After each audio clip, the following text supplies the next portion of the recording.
कक्षा 12 जीव विज्ञान की कक्षा में आप सभी का स्वागत है। कक्षा 12 जीव विज्ञान का अध्याय 9 चैप्टर नंबर 9 खाद्य उत्पादन में वृद्धि की कार्यनीति strategies for enhancement in food production. ये चैप्टर काफ़ी महत्वपूर्ण है। जैसा कि आप नाम से स्पष्ट रूप से समझ रहे हैं कि खाद्य उत्पादन में वृद्धि की कार्यनीति ऐसी आवश्यकता क्यों पड़ी। प्राचीन काल से मनुष्य अपने जीवन निर्वाह के लिए पौधों पर निर्भर है। विश्व की बढ़ती जनसंख्या के साथ आधुनिक युग में खाद्य उत्पादन मीन्स फूड प्रोडक्शन की वृद्धि एक प्रमुख आवश्यकता है। पादप प्रजनन प्लांट ब्रीडिंग की नई तकनीकियों के विकास द्वारा खाद्य उत्पादन में आश्चर्यजनक वृद्धि हुई है। हरित क्रांति के बाद से ही भारत में खाद्यान्न के साथ साथ दलहन एवं तिलहन उत्पादन में भी उल्लेखनीय वृद्धि हुई है। सन 2017 में कुल खाद्यान्न उत्पादन का रिकॉर्ड 273 मिलियन टन दर्ज किया गया। भारत जैसे देश में तेजी से बढ़ती हुई जनसंख्या वाले देश में खाद्य उत्पादन में भी तीव्र गति से वृद्धि के प्रयास होते रहे हैं। कृषि भूमि में बढ़ोतरी के साथ साथ पादप प्रजनन तकनीकों में मिली सफलता ने भी इसमें मुख्य योगदान किया है। दूसरी ओर पशुपालन के क्षेत्र में भी नई नई सफलताएं मिली हैं।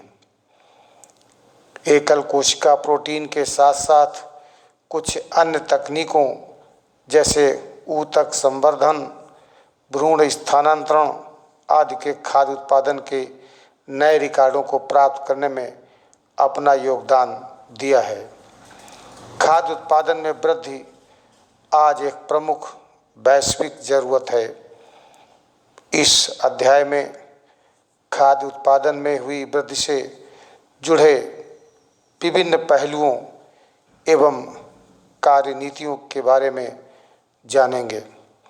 ऐसी कौन सी कार्यनीतियां अपनाई जा रही हैं जिससे लगातार जनसंख्या में वृद्धि के बावजूद भी हमारा देश खाद्य पदार्थों की कमी से अभी भी बचा हुआ है। पर्याप्त मात्रा में खाद्य उत्पादन किया जा रहा है।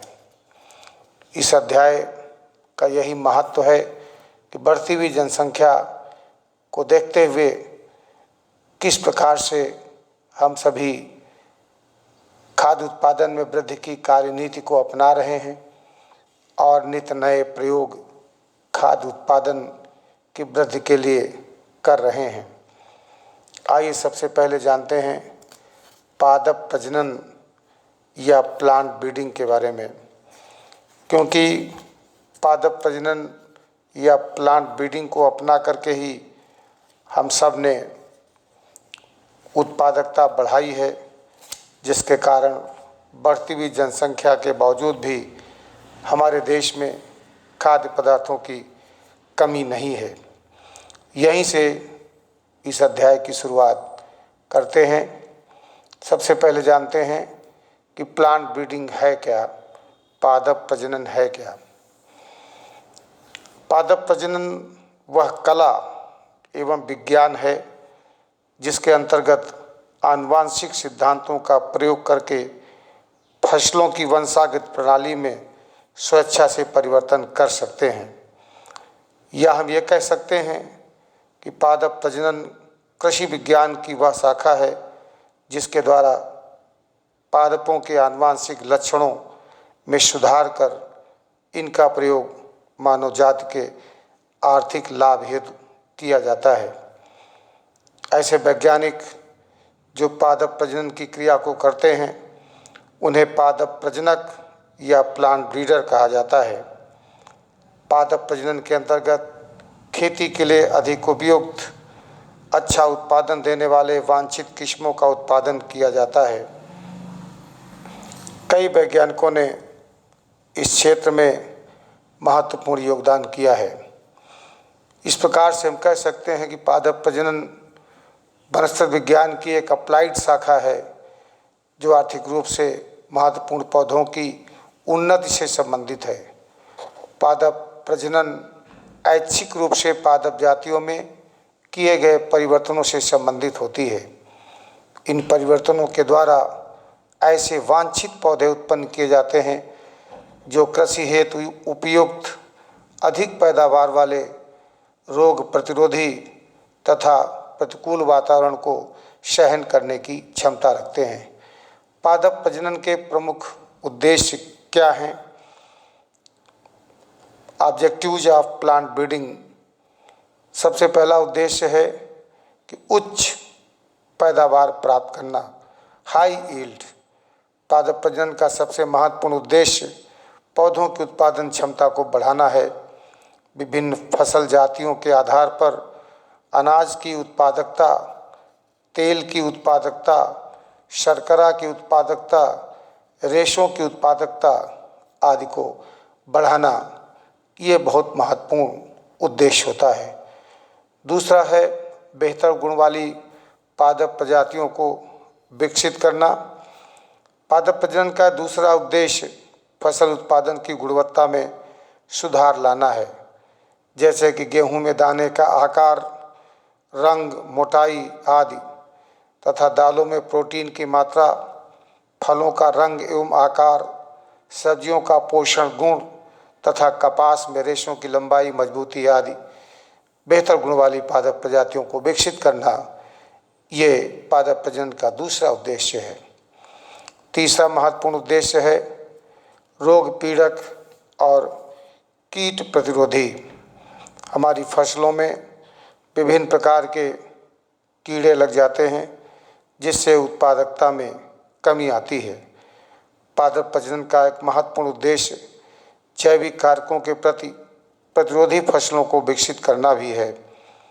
प्रत्येक वर्ष अनेक प्रकार के कीट, कृमि, जीवाणु, विषाणु एवं कवक फसलों में अनेक प्रकार के रोग उत्पन्न कर देते हैं जिससे फसलों की उत्पादकता पर भारी नुकसान होता है।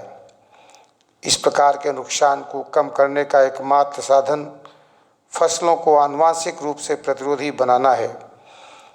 चौथा महत्वपूर्ण उद्देश्य विशिष्ट लक्षणों का विकास करना, जैसे कि बौनापन, अत्यधिक शाखाकरण, उर्वरकों के लिए अधिक प्रतिक्रिया आदि। यह भी एक महत्वपूर्ण उद्देश्य है पादप प्रजनन के लिए। अगला महत्वपूर्ण उद्देश्य है विभिन्न ऋतुओं में वृद्धि करने की योग्यता।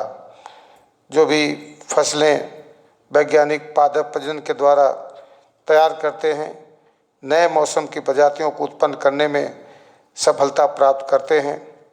जैसे मक्का एक प्रकार की खरीफ की फसल है, लेकिन अब वैज्ञानिक इसे रबी और जायद की फसलों के रूप में भी उगाने में सक्षम हुए हैं।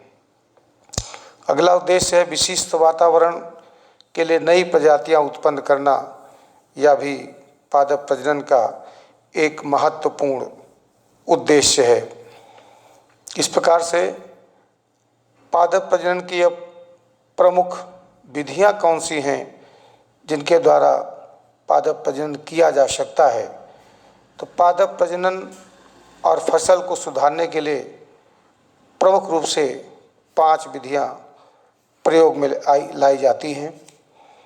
पहला है पादप पुनः स्थापन और दशानुकूलन। दूसरा है चयन, सिलेक्शन या वरण। चौथा संकरण या हाइब्रिडाइजेशन। चौथा प्रेरित उत्परिवर्तन या इंड्यूस म्यूटेशन। और पांचवा प्रेरित बहुगुणिता या इंड्यूस्ड पॉलीप्लॉइडी। ये पादप प्रजनन की प्रमुख विधियां हैं। इन्हीं विधियों को अपना करके हम फसल सुधारने के लिए प्रयोग करते हैं।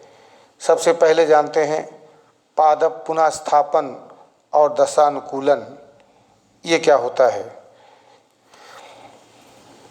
किसी पौधे को उसके प्राकृतिक आवास से हटाकर नई जलवायु युक्त आवास में स्थापित करने की प्रक्रिया पादप पुनः स्थापन कहलाती है। अपने नए आवास में पौधों का अनुकूलित होना दशानुकूलन कहलाता है। इस विधि के अंतर्गत लैंगिक जनन करने वाले वांछित पौधों के बीजों या कायिक जनन करने वाले वांछित पौधों की कलम को उसके प्राकृतिक आवास से निकालकर नए क्षेत्र या आवास में लाया जाता है। नए आवास में इन्हें स्थानीय परिस्थितियों में उगाया जाता है। इस प्रक्रिया को हम पादप पुनः स्थापन और दशानुकूलन के नाम से जानते हैं। दूसरा, वरण या सिलेक्शन या चयन। ये क्या होता है? लक्षण प्रारूप लक्षणों के आधार पर दी गई पादप समष्टि से वांछित लक्षण युक्त पौधों को छांटना या उन्हें अलग करना चयन या वरण कहलाता है। यह दो प्रकार का हो सकता है। पहला, प्राकृतिक वरण या नेचुरल सिलेक्शन। प्रकृति में वरण स्वयं ही होता है। प्राकृतिक वरण में युग्म पौधे जीवित बचे रहते हैं तथा शेष पौधे खत्म हो जाते हैं, जिसके परिणाम स्वरूप पादप जाति की उन्नति होती है। और दूसरा आता है कृत्रिम वरण या आर्टिफिशियल सिलेक्शन। इस प्रकार के वरण में मिश्रित समष्टि से वांछित गुणयुक्त पादपों का चयन किया जाता है और यह आर्टिफिशियल सिलेक्शन 3 प्रकार से होता है। पहला कहलाता है मास सिलेक्शन या संहत वरण। इसके अंतर्गत किसी मिश्रित समष्टि से अत्यधिक स्वस्थ और सर्वश्रेष्ठ पौधों के समूह का बृहद स्तर पर चयन किया जाता है और उनके बीजों को एकत्रित करके उन्हें मिश्रित कर दिया जाता है और फिर इन मिश्रित बीजों से अगली फसल प्राप्त की जाती है। इस क्रिया को तब तक दोहराया जाता है जब तक फसल के समस्त पादप वांछित गुणयुक्त न बन जाएं। तो इस प्रकार के चयन को मास सिलेक्शन के नाम से जाना जाता है। दूसरा, शुद्ध वंशक्रम वरण, जिसे हम प्योर लाइन सिलेक्शन कहते हैं। प्योर लाइन सिलेक्शन या शुद्ध वंशक्रम वरण क्या होता है? तो स्वपरागित समयुग्मजी सेल्फ पॉलिनेटेड होमोजाइगस पौधे से उत्पन्न संतति को शुद्ध वंशक्रम कहा जाता है। इसमें मिश्रित समष्टि से ऐच्छिक गुण वाले पौधों का चयन करके उन्हें पुनः उगाकर स्वपरागण द्वारा उनमें समयुग्मजी लक्षणों को विकसित किया जाता है तथा अंत में वांछनीय गुणयुक्त पादप प्राप्त कर लिए जाते हैं। लेकिन यह विधि सिर्फ स्वपरागण वाली फसलों के लिए ही उपयोगी होती है। ऐसी फसलें जिनमें स्वपरागण होता है उन्हीं के लिए यह विधि अप्लाई की जा सकती है। तीसरी, क्लोनीय पूर्वजक वरण, जिसे हम क्लोनल सिलेक्शन के नाम से जानते हैं। क्लोनल सिलेक्शन क्या है? यह विधि सिर्फ उन पौधों के लिए उपयोगी है जिनमें सिर्फ कायिक जनन वेजिटेटिव रिप्रोडक्शन होता है, जैसे कि केला, गन्ना आदि पौधों में एक पौधे के कायिक जनन द्वारा उत्पन्न समस्त संततियों को क्लोन या पूर्वजक कहते हैं और क्लोन द्वारा नई जातियों को प्राप्त करने का प्रक्रम क्लोनल सिलेक्शन या क्लोनीय अथवा पूर्वज वरण कहलाता है। इसके बाद तीसरा महत्वपूर्ण प्रोसेस है संकरण या हाइब्रिडाइजेशन। ये फसलों के सुधार के लिए अत्यंत ही महत्वपूर्ण प्रोसेस होता है। संकरण क्या है, आइए इसे जानते हैं। भिन्न भिन्न आनुवांशिक संगठन युक्त 2 अथवा 2 से अधिक जातियों में मौजूद लक्षणों को एक ही जात में विकसित करने की विधि को संकरण या हाइब्रिडाइजेशन कहलाता है। इस विधि में आनुवांशिक संगठन में दो या दो से अधिक भिन्न पादप जातियों में क्रॉस अर्थात संकरण कराया जाता है और इस प्रकार से प्राप्त हुई नई जाति को हम संकर जाति या हाइब्रिड स्पीशीज कहते हैं। संकरण की प्रक्रिया कई चरणों में पूरी होती है। उनमें से पहला चरण है जनकों का चयन। संकरण के लिए हम किस प्रकार के जनक पौधों का चयन कर सकते हैं। दूसरा है जनक पौधों में स्वपरागण। तीसरा इमैस्कुलेशन या विपुंसन और चौथा है बैगिंग अथवा थैलीकरण। पांचवा है क्रॉस टेक्निक या क्रॉस कराना और अगला है लेबलिंग और अगला है संकर बीजों को एकत्रित करके उनसे F1 संतति प्राप्त करना। तो सबसे पहले महत्वपूर्ण प्रोसेस करते हैं जनकों का चयन। संकरण के प्रथम चरण में एक फसल में से वांछित गुणों युक्त पौधों का चयन किया जाता है। फिर वांछित पौधे जो कि अब जनक पौधे कहलाते हैं, उनके बीच आर्टिफिशियल सेल्फ पॉलिनेशन कृत्रिम स्वपरागण कराया जाता है, जिसके परिणाम स्वरूप पौधों के अवांछनीय गुण हट जाते हैं और पौधा होमोजाइगस या समयुग्मजी हो जाता है। विपुंसन, इसे पिछले अध्याय में आपको बताया जा चुका है। इमैस्कुलेशन क्या है? तत्पश्चात कृत्रिम रूप से बाइसेक्सुअल फ्लावर्स में परागकोशों के परिपक्व होने से पूर्व कलिकाओं को खोलकर उनके पुंकेसरों को चिमटी की सहायता से निकाल दिया जाता है। किसी द्विलिंगी पुष्प से पुंकेसरों को हटाना इमैस्कुलेशन या विपुंसन कहलाता है। थैली बांधना बैगिंग, ये क्या है? तो पर परागण को रोकने के लिए इमैस्कुलेटेड प्लांट या फ्लावर के पुष्पों को पार्चमेंट अथवा पॉलीथीन थैली से ढक करके बांध दिया जाता है ताकि बाहरी परागकण उसमें न पहुँचे। इसी क्रिया को बैगिंग या थैलीकरण कहते हैं। फिर है क्रॉस टेक्निक। नर जनक से परागकण इकट्ठे कर मादा जनक अर्थात इमैस्कुलेटेड फ्लावर की थैली हटा करके एक ब्रश की सहायता से पुष्प की स्टिग्मा पर छिड़क देते हैं, जिसके पश्चात मादा पर परागित पुष्प को पुनः थैली से ढक दिया जाता है और फिर लेबलिंग करते हैं।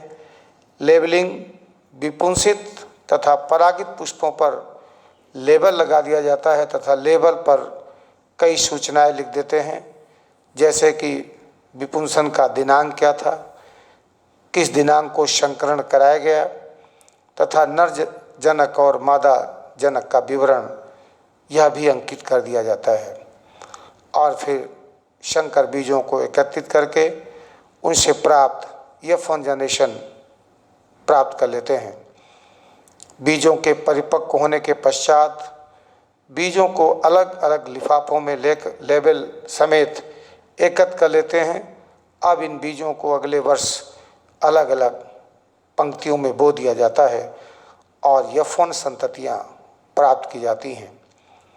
F1 के पौधे वास्तव में पर परागित बीजों की संतति होते हैं, ना कि जिन्हें संकर कहते हैं। वह इनमें प्रायः हाइब्रिड विगर होता है, हाइब्रिड ओज, जिसे हम हेट्रोसिस के नाम से भी जानते हैं। कई बार एग्जामिनेशन में हाइब्रिड विगर के बारे में पूछा गया है, संकर ओज क्या है? तो संकर पादपों की एक या अधिक लक्षणों में अपने जनकों से श्रेष्ठता वाले पौधे संकर ओज कहलाते हैं। अंत में किस्मों का चयन और इनका परिरक्षण करके ये किस्में किसानों को दे दी जाती हैं। इसके अलावा प्रेरित उत्परिवर्तन के माध्यम से भी हम उत्पादकता को बढ़ा सकते हैं। उत्परिवर्तन शब्द आप जानते हैं। इस शब्द का प्रयोग सबसे पहले ह्यूगो डिब्रीज ने किया था। डिब्रीज के अनुसार उत्परिवर्तन ही विकास का वास्तविक कारण है। डिब्रीज ने बताया कि जीवों के आनुवांशिक पदार्थों में होने वाले अचानक वंशागत परिवर्तन ही उत्परिवर्तन कहलाते हैं। कृत्रिम विधियों द्वारा उत्पन्न किए जाने वाले उत्परिवर्तन प्रेरित उत्परिवर्तन कहलाते हैं। फसली पौधों हेतु प्रायः एक्स किरणें, गामा किरणों का उपयोग किया जाता है। स्वपरागित फसलों में प्रेरित उत्परिवर्तन सरलता से हो जाता है। इन फसलों में प्रेरित उत्परिवर्तन द्वारा उत्तम किस्म को प्राप्त किया जाता है। कई सारी फसलें हैं जिन्हें हम इंड्यूस्ड म्यूटेशन के माध्यम से उत्तम किस्में परिवर्तित कर पाए हैं। जैसे गेहूं के में सरबती सोनारा 64, चावल में P526, कपास में इंदौर 2, सरसों में APM उत्परिवर्तन से प्राप्त फसलें होती हैं। फिर आता है प्रेरित बहुगुणिता या इंड्यूस्ड पॉलीप्लॉइडी क्या है। इस पर भी कई बार शॉर्ट नोट पूछा गया है। नाम से स्पष्ट है, बहुगुणिता पॉलीप्लॉइडी और है इंड्यूस्ड माने प्रेरित। किसी जीव की कोशिका में गुणसूत्रों के 2 या 2 से अधिक सेट का पाया जाना ही बहुगुणिता या पॉलीप्लॉइडी कहलाता है। पादपों में कृत्रिम रूप से बहुगुणिता कराना प्रेरित बहुगुणिता कहलाता है। प्रेरित बहुगुणिता द्वारा भी कई फसलों की किस्मों को बेहतर बनाया जाता है। इसी विधि द्वारा उत्पन्न पौधे अपेक्षाकृत स्वस्थ, बड़े पुष्प, फल, बीज और पर्ण युक्त होते हैं तथा इनमें अनुकूलित होने की क्षमता भी बहुत अधिक होती है। बहुगुणित प्रजनन या पॉलीप्लॉइडी ब्रीडिंग क्या है? जीवों में 2 या 2 से अधिक गुणसूत्र सेटों का पाया जाना बहुगुणिता कहलाता है और ऐसे जीव को बहुगुणित जीव कहते हैं। पौधों की किसी जाति में स्वतः ही बहुगुणिता का उत्पन्न होना स्वबहुगुणिता या ऑटो पॉलीप्लॉइडी कहलाता है और ऐसे पौधे स्वबहुगुणित पौधे कहलाते हैं। बहुगुणिता को हम कई प्रकार से उत्पन्न कर सकते हैं, जैसे कि अनेक नर युग्मकों द्वारा एक अंडे के निषेचन से, दूसरा कायिक कोशिकाओं के समसूत्री विभाजन में रुकावट आने से, तीसरा युग्मकों के अर्धसूत्री विभाजन में रुकावट होने से और चौथा कॉल्चिसिन जैसे केमिकल के द्वारा उद्दीपन से। 2 अलग अलग पादप जातियों से प्राप्त गुणसूत्र सेटों के गुणन द्वारा उत्पन्न बहुगुणित पौधे पर बहुगुणित या एलोपॉलीप्लॉइडी कहलाते हैं। बहुगुणित पौधों में जीन विनिमय के अवसर अधिक होते हैं तथा इसके कारण विभिन्नताओं की संभावना भी बढ़ जाती है। त्रिगुणित पौधे द्विगुणित तथा चतुर्गुणित पौधों के संकरण द्वारा प्राप्त होते हैं। प्रायः त्रिगुणित पौधे स्टेराइल होते हैं, बंद होते हैं, अतः ये बीज रहित होते हैं। इस प्रकार त्रिगुणिता का प्रयोग बीज रहित पौधों के उत्पादन में किया जाता है। जैसे केले के पौधे की अनेक बीज रहित प्रजातियां त्रिगुणित बंद होती हैं। इस डायग्राम के माध्यम से आप स्पष्ट कर सकते हैं। द्विगुणित और चतुर्गुणित, द्विगुणित से युग्मक यन और चतुर्गुणित से अर्धसूत्री विभाजन से युग्मक 2n डिप्लॉयड बनता है और इन दोनों के संयोग से संयोजन से त्रिगुणित 3n पौधा प्राप्त होता है। तो इस प्रकार से हम बहुगुणित प्रजनन की क्रिया को आसानी से कर पाते हैं। वर्तमान गेहूं का उद्भव, इसके बारे में जानिए। जो वर्तमान समय में गेहूं का उत्पादन हो रहा है उसका उद्भव कैसे हुआ है। 10,000 से 15,000 ईस्वी पूर्व गेहूं की आइनकन गेहूं नामक जंगली जात की खेती की जाती थी। इसका नाम था आइनकन। इसका वानस्पतिक नाम टिटिकम बायोटिकम था। इस जाति के समांतर घरेलू जाति टिटिकम मोनोकोकम कहलाती थी। ये दोनों द्विगुणित जातियां होती हैं। इनमें 14 गुणसूत्र पाए जाते हैं। इसके पश्चात संभावना की गई कि टिटिकम मोनोकोकम का निषेचन एजिलोप्स स्पेल्टोडिस नामक घास से किया जाए। इस संकरण से बंध संतति उत्पन्न होती है।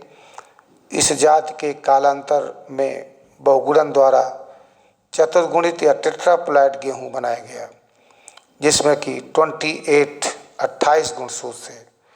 गुणसूत्रों की संख्या इसमें 28 थी।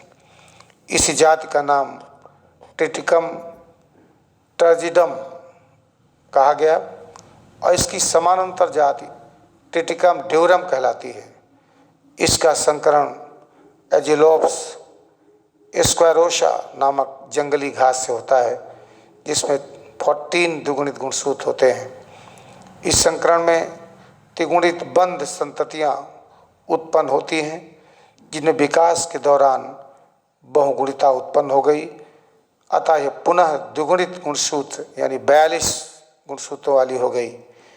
गेहूं की यह किस्म वर्तमान में प्रयुक्त की जाने वाली टिटिकम एस्टिवम नामक खष्ट गुणित या हेक्साप्लॉइड होती है। इस प्रकार से किस तरह से वर्तमान गेहूं का उद्भव, जिसे हम टिटिकम एस्टिवम कहते हैं, जो कि हेक्साप्लॉइड होता है, कैसे बनाया गया है, एक क्रॉस के माध्यम से आप यहाँ पर समझ सकते हैं। अंत में टिटिकम एस्टिवम प्राप्त हुआ, जिसमें गुणसूत्रों की संख्या 42 और ये हेक्साप्लॉइड गेहूं होता है। पादप प्रजनन का महत्व क्या है? पहला महत्व है कि उत्पादन में वृद्धि हो। पादप प्रजनन द्वारा फसली पौधों की पैदावार और गुणवत्ता को बढ़ाना संभव हो पाया है। हरित क्रांति नामक प्रयास में से भारत में गेहूं की नई उन्नत प्रकार की फसलें विकसित हो पाई हैं। भारतीय वैज्ञानिकों ने गेहूं की 591 किस्मों से NP4, NP52, कल्याण सोना 227, सोनोरा 64 जैसी उन्नत किस्मों को तैयार किया है। गेहूं के अलावा मक्का, धान, जौ, गन्ना आदि फसलों की भी उन्नत किस्मों का विकास किया जा चुका है। इसके अलावा गुणवत्ता में सुधार किया जा सकता है। पादप प्रजनन से हम स्वेच्छा से पौधों के श्रेष्ठ गुणों का विकास करके पौधों की गुणवत्ता सुधार सकते हैं। फसली पौधों की गुणवत्ता में सुधार का अर्थ है पैदावार, रोग प्रतिरोधकता होना बहुत आवश्यक है। रोग प्रतिरोधकता का अर्थ हुआ कि ऐसे पौधे, ऐसी फसलों को बनाना जिसमें विभिन्न प्रकार के रोगों से लड़ने की क्षमता हो। तीसरा, रोग और पीड़क प्रतिरोधकता। पौधों में अनेक प्रकार के वायरस, बैक्टीरिया, फंजाई के कारण विभिन्न प्रकार के रोग उत्पन्न हो जाते हैं, जिसके कारण फसल का उत्पादन घट जाता है। लेकिन पादप प्रजनन के माध्यम से पौधों की रोग प्रतिरोधी किस्मों को विकसित कर पाना संभव हो पाया है। विशेष मृदा और विशेष जलवायु हेतु किस्में। भारतवर्ष में प्रत्येक क्षेत्र की जलवायु और मृदा विभिन्न प्रकार की है। मृदा और जलवायु की विभिन्नता को ध्यान में रखते हुए पादप प्रजनन द्वारा पौधों की ऐसी किस्में बनाई गई हैं जो विभिन्न प्रकार की मृदा और जलवायु में विकसित हो सकती हैं। जैसे पंजाब की मृदा मूंगफली की वृद्धि के लिए अनुकूलित नहीं है, अतः पादप प्रजनन द्वारा मूंगफली की ऐसी किस्में उत्पन्न की गई जो कि ऊषर और रेतीली मृदा में भी आसानी से उग सकती हैं और अच्छी पैदावार भी दे सकती हैं। उत्पादकता को बढ़ाने के लिए हरित क्रांति, जिसे हम ग्रीन रिवॉल्यूशन के नाम से जानते हैं, यह भी चलाया गया है। ग्रीन रिवॉल्यूशन एक इम्पॉर्टेंट शॉर्ट नोट है, इसे एग्जामिनेशन में पूछा जाता है कि ग्रीन रिवॉल्यूशन या हरित क्रांति क्या है। भारत, जैसा कि आप जानते हैं, कि एक कृषि प्रधान क्षेत्र है। स्वतंत्रता प्राप्ति के बाद देश के सामने मुख्य चुनौती उसकी बढ़ती हुई जनसंख्या के लिए पर्याप्त आहार का उत्पादन करना था। 1960 ईस्वी के मध्य से पादप प्रजनन की विधियों का उपयोग कर गेहूं, मक्का, धान आदि की संकर किस्में विकसित की गई। इसके परिणाम स्वरूप खाद्य उत्पादन में अत्यधिक वृद्धि हुई है। इसी प्रावस्था को हरित क्रांति या ग्रीन रिवॉल्यूशन के नाम से जाना जाता है। भारत के सकल घरेलू उत्पादन की लगभग 33% आय और समस्त की लगभग 62% जनता को रोजगार कृषि से प्राप्त होता है। 1960 ईस्वी के मध्य से पादप प्रजनन की विधियों का उपयोग करके गेहूं, धान, मक्का आदि की उन्नत संकर किस्में विकसित की गई। परिणाम स्वरूप खाद्य उत्पादकता में अत्यधिक वृद्धि संभव हो पाई है। इसी प्रावस्था को हम हरित क्रांति के नाम से जानते हैं। भारत में हरित क्रांति के प्रारंभ हेतु प्रमुख योगदान डॉक्टर एम.एस. स्वामीनाथन का है। एम.एस. स्वामीनाथन को भारत में हरित क्रांति का जनक, father of green revolution in India तथा भारत के विकिरण आनुवांशिकी का जनक, father of Indian radiation genetics कहा जाता है। लेकिन विश्व में हरित क्रांति का जनक बोरलॉग को कहा जाता है, जिनका कि पूरा नाम आपको जानकारी के लिए होना जरूरी है कि विश्व में हरित क्रांति के जनक कौन हैं। तो विश्व में हरित क्रांति के जनक बोरलॉग को कहा जाता है, जिनका नाम था डॉक्टर बोरलॉग कह सकते हैं। डॉक्टर बोरलॉग को विश्व के हरित क्रांति का जनक कहा जाता है। डॉक्टर नॉर्मन बोरलॉग, इसके लिए इन्हें 1970 में नोबेल पुरस्कार से सम्मानित भी किया गया था। तो यहाँ पर एक प्रश्न बनता है कि भारत के हरित क्रांति के जनक तो प्रोफेसर एम.एस. स्वामीनाथन हैं, जबकि विश्व में हरित क्रांति के जनक डॉक्टर नॉर्मन बोरलॉग को कहा जाता है। इनके प्रयासों से अनेक प्रकार की फसल उत्पादकता बढ़ाने में, अनेक प्रकार की फसलों की उत्पादकता को बढ़ाया गया है, जिसमें गेहूं की उन्नत प्रजातियों को उत्पन्न किया गया है। भारतवर्ष में विकसित की गई गेहूं की प्रमुख किस्में सोनालिका S308, कल्याण सोना, सोनोरा 64, सरबती, सोनारा आदि गेहूं की उन्नत किस्में हैं, जिन्हें हम वैज्ञानिकों के प्रयास से बनाने में सफल हो पाए हैं। इस प्रकार मक्का की उन्नत जातियां शक्ति, गंगा 5, गंगा 101 तथा अंबर ऐसी प्रजातियां ये मक्के की हैं। इसी प्रकार धान की साबरमती, जया, पद्मा, रत्ना, बाला, कृष्णा आदि उन्नत किस्में जो धान की हैं।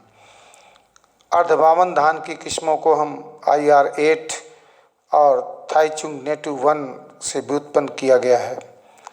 ये किस्में क्रमशः international rice research institute Philippines और ताइवान में विकसित की गई हैं। गन्ना की इसी प्रकार से उन्नत जातियाँ सैक्रम बारबेरी, सैक्रम ऑप्सिनेरम आदि ऐसी जातियाँ हैं जो गन्ने की उन्नत किस्म हैं। चने की उच्च उत्पादकता की किस्में पूषा 240, पंत 114 आदि जातियाँ चने की हैं। इसी प्रकार सरसों की उच्च उत्पादकता की किस्में दुर्गा, पूषा 40, गौरव आदि हैं। इस तरह से कई प्रकार की सरसों, चना, गन्ना, धान, मक्का, गेहूं आदि की उन्नत किस्म की फसलों को हमने तैयार किया है। रोग प्रतिरोधकता में भी पादप प्रजनन की महत्वपूर्ण भूमिका होती है। जीवाणु, विषाणु, कवक फसली पौधों की उत्पादकता को बहुत अधिक प्रभावित करते हैं। इनकी उत्पादकता को बनाए रखने के लिए ऐसी फसलों का विकास किया गया है जो रोगों से लड़ने की क्षमता रखती हैं। रोग प्रतिरोधकता के लिए पादप प्रजनन कई विधियां अपनाई जाती हैं। उनमें से पारंपरिक प्रजनन विधि जो परंपरागत तरीके से अपनाई जाती है और ऐसी फसलें सूखा प्रतिरोधी होती हैं, लवण प्रतिरोधी होती हैं, जिनमें सूखे का या मिट्टी में साल्ट की कंसंट्रेशन बढ़ जाए तो उसका कोई बैड इफेक्ट नहीं पड़ता है। पारंपरिक प्रजनन विधि के विभिन्न पदों को हम इस प्रकार से जान सकते हैं। पहला, प्रतिरोधकता स्रोतों के लिए जनन द्रव्य को छांटना। दूसरा, फिर चयनित जनकों का संकरण कराना, फिर संकरों का चयन करना, फिर संकरों का मूल्यांकन, नई किस्मों का परीक्षण और फिर नई किस्मों को निर्मुक्त करना। ये इसकी विधियां हैं जो परंपरागत तरीके से प्रजनन कराई जाती हैं। इस प्रकार से जो फसलें होती हैं वो रोग प्रतिरोधी जीन फसलों की विभिन्न किस्मों तथा उनमें जंगली संबंधियों में पाई जाती हैं, परंतु इनमें जीन की संख्या सीमित होती है। पादपों में परिवर्तन लाने के लिए उत्परिवर्तन प्रेरित किया जाता है। उत्परिवर्तन प्रजनन या म्यूटेशन ब्रीडिंग ये क्या है? जीन के अंदर आधार अनुक्रम में परिवर्तन द्वारा जो आनुवांशिक विविधता पैदा होती है वे उत्परिवर्तन कहलाती हैं।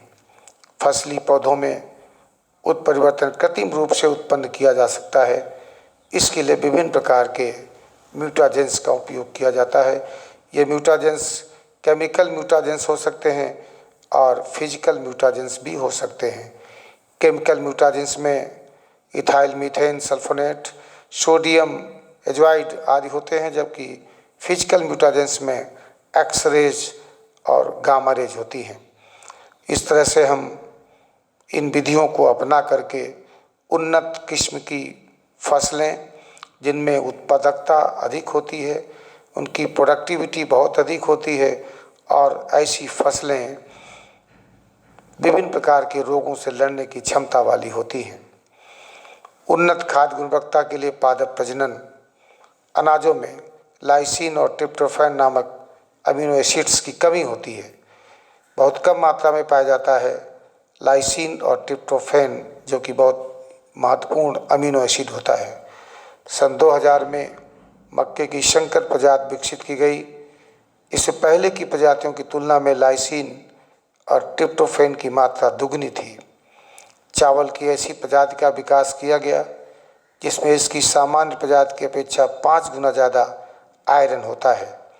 भारतीय कृषि अनुसंधान संस्थान IARI, जिसे हम इंडियन एग्रीकल्चर रिसर्च इंस्टीट्यूट के नाम से जानते हैं, वहाँ के वैज्ञानिकों ने अनेक बायो मॉडिफाइड सब्जियों को उत्पन्न किया है जिनमें कि विटामिन C बहुत अधिक मात्रा में पाया जाता है। इसके अंतर्गत बथुआ, टमाटर, करेला, सरसों विटामिन ए से भरपूर, गाजर, पालक, आयरन और कैल्शियम से भरपूर पालक, बथुआ और प्रोटीन से भरपूर मटर और फ्रेंच बीन, लोबिया आदि को बनाया गया है। इस प्रकार से आज खाद्य उत्पादन में वृद्धि की कार्यनीति चैप्टर के अंतर्गत हमने जाना कि पादप प्रजनन क्या है, पादप प्रजनन के उद्देश्य क्या हैं, पादप प्रजनन की प्रमुख विधियां क्या हैं। विधियों में पादप पुनः स्थापन, दशानुकूलन, वरण, संकरण, प्रेरित उत्परिवर्तन और प्रेरित बहुगुणता के बारे में जानकारी हासिल की। इसके पश्चात फिर वर्तमान में गेहूं का उद्भव कैसे हुआ है, किस प्रकार से आज के गेहूं ट्रिटिकम एस्टिवम को हमने बनाया है, पादप प्रजनन का महत्व क्या है, महत्व में उत्पादन में वृद्धि, गुणवत्ता में सुधार, रोग और पीड़क प्रतिरोधकता, विशेष मृदा और विशेष जलवायु हेतु किस्में, और तत्पश्चात हरित क्रांति क्या है और इसके माध्यम से गेहूँ, मक्का, गन्ना, चना, सरसों की उन्नत किस्मों को किस प्रकार से बनाया गया है। रोग प्रतिरोधकता के लिए पादप प्रजनन किस प्रकार से महत्वपूर्ण है और इसके लिए पारंपरिक प्रजनन विधि और उत्परिवर्तन प्रजनन के बारे में जानकारी हासिल की। अब अगले ऑडियो नोट्स के माध्यम से टिश्यू कल्चर तकनीक के बारे में चर्चा करेंगे कि टिश्यू कल्चर क्या होता है। आज के लिए इतना पर्याप्त है। शेष अगले ऑडियो नोट्स के माध्यम से आपको पुनः प्रेषित किया जाएगा। अब तक का जो भी नोट्स आपको प्रेषित किया जा चुका है, इसे शीघ्र ही अपनी नोट्स कॉपी में अवश्य लिख लें। बहुत बहुत धन्यवाद।